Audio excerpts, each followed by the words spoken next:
Hello everybody, Ben Rogers here, the Raptors Digest. Last season, Ryker, Norman Powell, we made a video early in the year. He went from a starter to 0 minutes a game, he was supposed to come in, be our starting small forward, got hurt. OG Anunoby took the bull by the horn and became our starting small forward, and Norman Powell was just lost in the shuffle, didn't even make the cut for the bench mob. So, No. It's a new season. We're giving Norm a big contract. What do you see from Norman Powell next year? I see more of the same. I see a burden, a ball and chain, the old days when I don't even know if that was actually ever used as, to jail people if you actually had the ball and chain, but essentially he's like a dead weight. He's like, I don't know who's another player that people are just hanging around. He's just like, he's not a bad player. That's the worst part. He just, it's exactly what you said. He got lost in the shuffle. He had a couple bad games. He wasn't trusted then to play. And then as other players excelled, then they kept getting more minutes. And they said, why take away the minutes from players who are succeeding and put back in a guy that we're unsure of? And I think that'll be the same case. But you want to make the argument that he's going to be a starter. Not starter to 0 minutes. This season, 0 minutes to starter. Well, okay. There's a bit of context behind that hot take, but yeah, I wanted to bring that up because Nick Nurse, right, in his press conferences and stuff, we pretty well said on every pod that we bring up Nick Nurse that he wants to make different lineups and try different things out, and he's also mentioned how he wants to bring Norman Powell back into the fold because you mentioned it. Norman Powell is a solid player. He was inconsistent last season for sure, and I think I'm higher on him than most Raptors fans are. I really like Norman Powell. I love his game. I think it's just a huge mental thing. And looking back at last season, when you look at Norman Powell's just kind of trajectory with minutes and playing, he started off pretty bad. It was not a good look. He just couldn't handle that starting small forward position. So OG takes a spot after he got injured. And then he comes back. DeLon Wright is hurt. And Norman Powell starts to kind of play well for a few games. It was about an 8-9 game stretch where he was a solid player. It looked like, okay, Norm God might be back. DeLon Wright comes back. Norm is playing the 3, the small forward position for the bench mob and kind of steals CJ's minutes. And he totally, he just starts playing poorly again. I think the issue with Norman Powell is he cannot play the small forward position.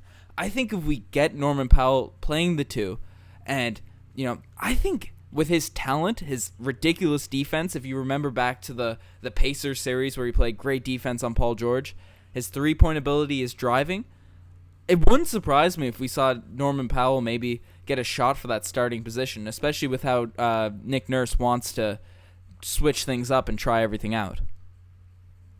You're saying starting position over Danny Green. Or over Danny Green. Okay. Well, who's the other? Or OG Siakam. Those. Okay. Fair enough. Yeah. So I had the ideal lineup of OG at the 2. You had Danny Green. I think Danny Green's the most realistic, but I think Norm could be knocking on that door if he can produce. And over the summer, he's been nonstop posting Instagrams on his workouts. He's coming in focus next season. He wants to prove himself. Have you seen the video? They have the UCLA guys, all the UCLA alumni come back and play a scrimmage. We have, in addition to other players, but he was just playing a game recently with Russ and other guys. So he's still getting practice. It's exactly like you're saying. And if you're playing with Russ, obviously you're playing at a high level. And the thing with Norman Powell, you're right. He has defense. He has fantastic athleticism. If you see his dunks, he can just levitate. Like he can soar through the air. His shot mechanics are horrible. Long. He's long. His shot mechanics are horrible, and he has a poor attitude for stardom. He has for being it's exactly like you said. Maybe it's because the role or the position was not ideal, right? Maybe there's some validity to saying that he'd be better in the 2 rather than the 3. But I also just his demeanor and his persona, right? He has the sort of Kawhi Leonard, Andrew Wiggins type attitude. And the reason that I think that Andrew Wiggins, of course he was given a max contract, but the reason that I think that he's not going to succeed as much as somebody like RJ Barrett who's coming up is because you need an attitude, you need a cockiness. And I don't see Norman Powell do that. And I think that that's the reason that he didn't play, right? Because one, he got in his head and he wasn't confident. A cocky player, a player that's, boisterous. They'll never get into a slump as severe because they'll say, "Oh, I'm the best player." They'll go out and they'll continue to play. Or when they get put to the bench, they'll demand to be played. And I think that neither of those things happen for Norman Powell. So I think it'd have to be a radical adjustment, and it would have to come straight from Nick Nurse's head, because I don't think Norman Powell's going to be vocal enough to say, "Not only do I want to play, but I want to make a bid for a starting position." I don't see it happening.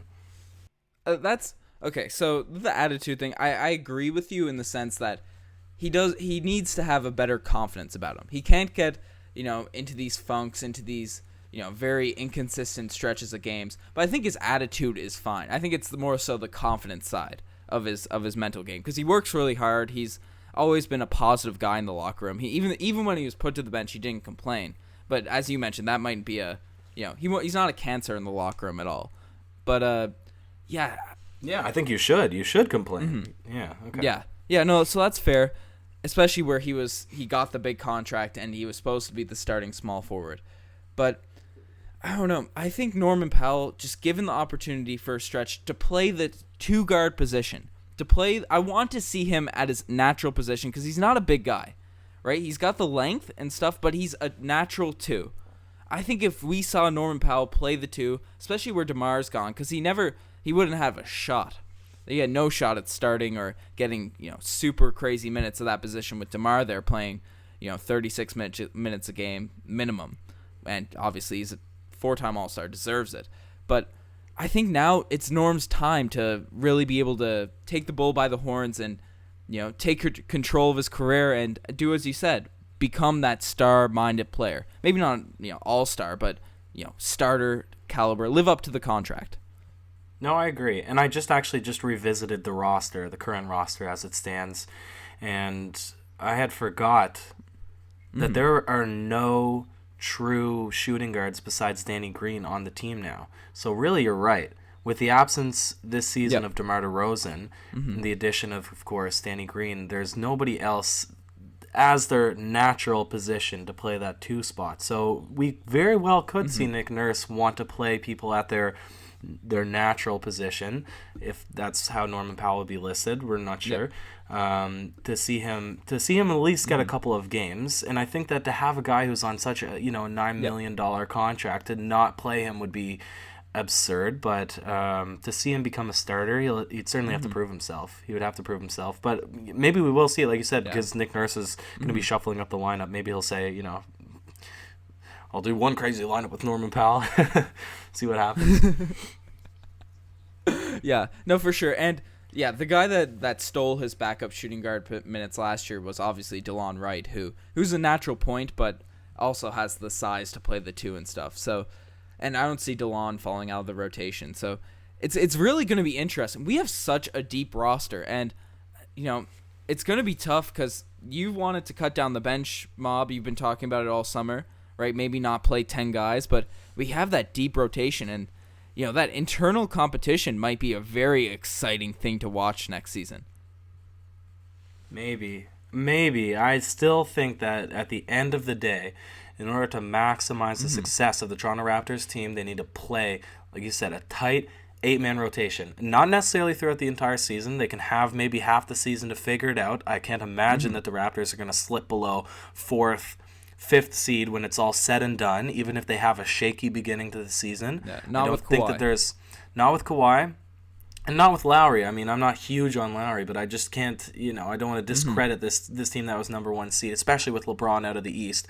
So they have time to be bad first and then figure it out. But once it comes time for the playoffs, 20 games before, 20 games where they need to just lock in the rotation spot so that there's no guessing once playoff time starts who's getting the minutes. That's what I think will guarantee the Raptors more success in the playoffs, because the issue with having 10, 12 guy rotation is that when the minutes have to be cut, because they do in the playoffs, because the teams you're playing against are going to rely on their starting 5 for 35 plus minutes a game. When you're trying to put out your bench unit guys against the starters, it doesn't work. Yep. No, I 100% agree, and that was evident. Jakob Poeltl, right? We tried to run the whole mob, and then Casey, Jakob Poeltl just wasn't performing at all in the playoffs, and then we tried Bebe to fill in that 10-man rotation. That ended up being a mess. So I agree. Especially just to get prepared for the playoffs, we'll need to cut it back, especially by the end of the season, and try everyone out. And maybe Norm proves himself. And because I think the ceiling, just to end off the pod, right? If we could get the best Danny Green available, starting our 2-guard position, or the best possible Norman Powell, which one would you rather see? Just talent, purely potential talent-wise. Potential, yeah, but you don't want potential. You don't want potential. You want productivity, and I think productivity. Yeah. We had Danny Green, but if Norm, all-time 3-point record back in the San Antonio Spurs. Mm-hmm. If maxed out what? Yeah, but if you could get the best Norman Powell, the guy that we thought we were getting, the guy that can hit threes, crazy athlete, can dribble the ball and play defense, playing at that level, and Norm playing at that level, or Danny Green. This is what I'm going to say right now. I think the best I'd rather Norm. I think the best Norman Powell is a Danny Green. I think they're almost a similar player because Norman Powell, if he's shooting well at the 3, I mean, what's Norman Powell? Defense guy, attacker. Okay, actually, maybe attacking would edge him out. Okay, I see your point. But he's going to have to prove himself. That's all I'm saying. He's going to have to prove himself. Yep. Yeah. If Norm can come out and show off the work he's doing this summer, I think this is going to be a crazy year for the Toronto Raptors. Let us know what you guys think. Have you guys given up on Norman Powell? Or do you see Norm God making a heroic return, saying he left and he's back ready for a championship? Let us know in the comments. Check out the Twitter, the Instagram, all that cool stuff. You're the best for listening. Ciao.